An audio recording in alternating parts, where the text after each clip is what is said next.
Okay, y'all, before I go all into this is my second time recording this, y'all. Jesus help me.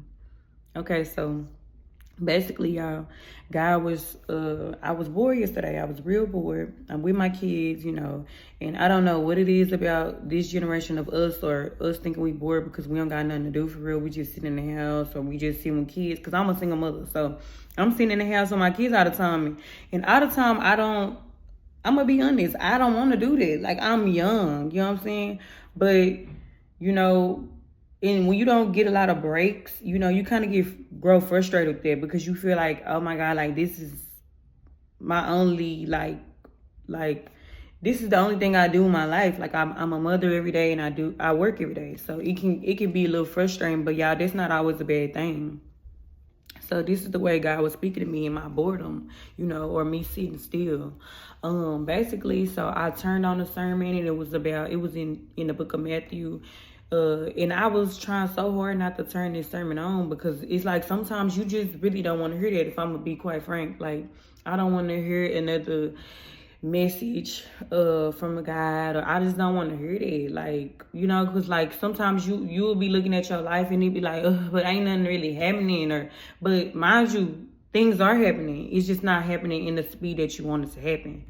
So y'all, I'm listening to a sermon and it was basically about a boy that was seized, and he was always coming to his dad talking, but the dad was kind of like ignoring him, and basically he became mute. Like, he would be, like, it's basically like you trying to get somebody's attention, you keep talking to them, and then it's like you kind of like you don't want to hear them more. It's just like when you talking to somebody and you just like, for real, that's crazy, but you ain't hearing nothing they saying, basically. So the boy went mute, basically. But I don't really know where that comes in at, but I'm just telling y'all about the day that I had yesterday, and I don't know, maybe y'all can make sense of it, but right now I don't have it, and I'm not going to pretend that I do. So that goes off, right? And then, boom, I get the kids ready for bed. They take a bath, X, Y, and Z, boom. So, y'all, we get comfortable in the bed, and, they ain't sleep yet. So I get to turn on kids Tubi. You know what I'm saying? Because I'm thinking about my kids, like, they're going to be super bored if I turn on something I want to watch. So, y'all, I go through all of these movies. I'm reading the little summaries and titles and stuff, and then boom, this movie called Imaginette pops up across my screen, and I'm like, this seemed a little interesting. You know what I'm saying? So the movie come on, and basically like, let's get further into the movie. It's about a dad. He's always working. He's a workaholic. He has a little girl. This little girl, she's having issues, like with her safety, I guess, and feeling emotionally neglected. And the daddy's so wrapped up in his work that he not really catering to the little girl emotional needs. So she walks around with this blanket, and this is a security blanket for her because it comforts her, and come to find out, she has imaginary friends, and she comforts them a lot, using that blanket. Like, she might put it over her head and talk to them or whatever. And it's about 3 or 4 of them. Like, the names was like Mapara, Sapara, Kapara, and Kwali. Kwali is the queen, and they are the princesses. So basically, these imaginary friends is, they done told her to get out the bed one night where her daddy was working or whatever. So the daddy was basically trying to tell her to go back to her room. Like, go back to your room, like, I'm working. Y'all, and we do this a lot in real life. Like, we busy. Like, get out my face. Like, go sit down. Or, like, we become frustrated with our kids, is what I'm trying to say. And, sometimes it be valid. Like, look, you know what I'm saying? But, so on the movie, in that little particular scene, the little girl, he finally, like, he done grew a little frustrated. Like, okay, fine, just lay down on the couch, right? So the girl get the whispering up under her little blanket, and she just like, you know what I'm saying? Like, the imaginary friends, which I believe them to be her guardian angels, are talking to her. And they listening to her daddy having his hard time at work and stuff, and how he trying to get through the stock market or whatever. And it's frustrating him because he on the phone, like, he trying to do X, Y, and Z, but you know, it's a bunch going on in his life, basically. You know what I'm saying? So, oh Lord, hit me. He's sitting there at his desk trying to figure it all out, you know, because that's what we do. We try to figure it all out. But basically, the little girl, the next morning, you know, no. Let's rewind. Okay, so basically, the man getting frustrated with the little girl because she started talking, and she really talking to her imaginary friends up under this cover, but he getting frustrated because he trying to focus and she started making all this noise, right? So he's feeling distracted from what he trying to do. You know, he relying on himself, y'all. Okay, so the little girl he ended up telling her to go and go back to her room, whatever. So the little girl, she feeling neglected again, you know what I'm saying? So the purpose of this movie is the little girl was feeling neglected. And the daddy trying to do everything in his own strength because he's trying to take care of this little girl and he trying to get a promotion. Basically, the next morning, the little girl had told her daddy that her imaginary friends decided on one stock market and the other two was trash, basically. So he went into a meeting and then voila, it worked. And he started to get curious in her imaginary friends. Oh, Lord, help me get encouraged. It's a lot of distractions right now, but basically he started to get curious about her imaginary friends, and once he realized it was working, he was just like, who, you know what I'm saying? Like, where's you getting this information? Because basically he was bringing it to his workplace and it was so unorthodox. He started to rely on the little girl's blanket, you know, and her imaginary friends. And he used to have to go through her, but the imaginary friend started to trust him so he could go directly to them just by using her security blanket. But basically, I guess what I got from the movie is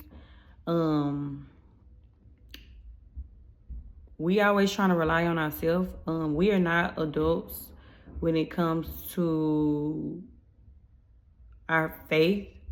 I believe we supposed to keep a childlike faith and trust in God. You know what I'm saying? We supposed to keep our trust in God. We don't have to rely on ourselves when it comes to making stuff happen. We just got to rely on his provision. You know what I'm saying? We got to rely on him for, you know, just providence, like just getting through life. Like, in a very huge lesson is to not neglect your family and the things that God gave you to steward over, you know, the things that you're chasing in his life, because you got to trust that he gonna make it all happen for you anyways. Because at the end of the movie, because I'm not trying to spoil the movie, but basically the man ended up still getting everything he wanted. But first he was convicted. He was convicted first because he had literally basically kind of relied on that little girl blanket so bad and her imaginary friend so bad, which, like, I still believe in my mind and in my heart that those were her guardian angels. Those were angels, you know, sent to comfort the little girl. But he started relying on them so much and he was abusing it. He started to abuse it. You know what I'm saying? Like, he was only coming when he needed something. So basically, I feel like we're not supposed to just come when we need something. We need to be coming, you know, just, you know, like to show gratitude as well, because he was like kind of like trying to manipulate them into telling him stuff, which, you know, guardian angels, they wasn't crazy, but they was giving him what he needed, because all of that happened for him to be convicted, that he needed to spend more time with his daughter, you know, and not to really just be worried about himself, like, and what he trying to do and how he trying, you know, the outcomes he trying to get. He still ended up getting it though, y'all. Y'all really gotta go watch it. You know what I'm saying? You gotta go watch it, because I'm not the best at my, you know, at speaking, but I hope this get through to somebody when I post it. But yeah, we don't abuse God for just the things that he can give us. You know what I'm saying? We still need to steward what he gave us, which is our children. And not be so neglectful. You know what I'm saying?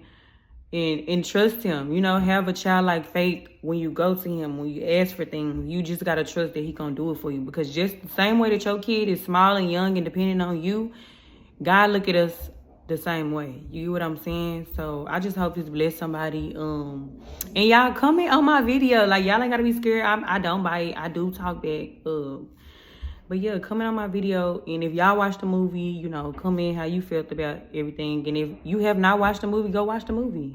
My overall message today is being there for your family and stewarding what God gave you, which is your children, you know, your wife, your husband, you know, your immediate family and your friends, you know. That's way more important than what you chasing in this world, you know. And also, to further my message, you still gotta have like a childlike faith. You know what I'm saying? When you go to God and you ask him for stuff, you know, you gotta come lighthearted. You know what I'm saying? You gotta come expecting. Or kids automatically trust their parents. They automatically, you know what I'm saying? They know, oh, I'm gonna eat today. Like, oh, I'm gonna take a bath today. I have clothes today. Like, you gotta come to God like that, because that's how he see you as a child. You know what I'm saying? His child.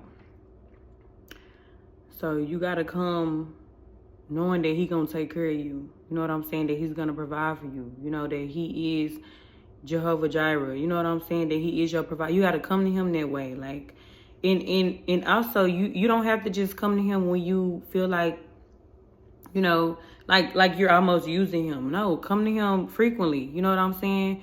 Just for intimacy, just for conversation. Like, that's something else I learned in this movie. He want to talk to us, and he want to be a part of our plans and the stuff that we rely on ourselves for. Like, he wants to have a very big part in who we are, because he know us. You know what I'm saying? Y'all forgive me because I keep pausing, but I'm really just, you know, when you got a lot of thoughts, they everywhere. Like, you just gotta, I'm trying to zone in, but I guess that's the majority of what I wanted to say today. Y'all have a blessed day.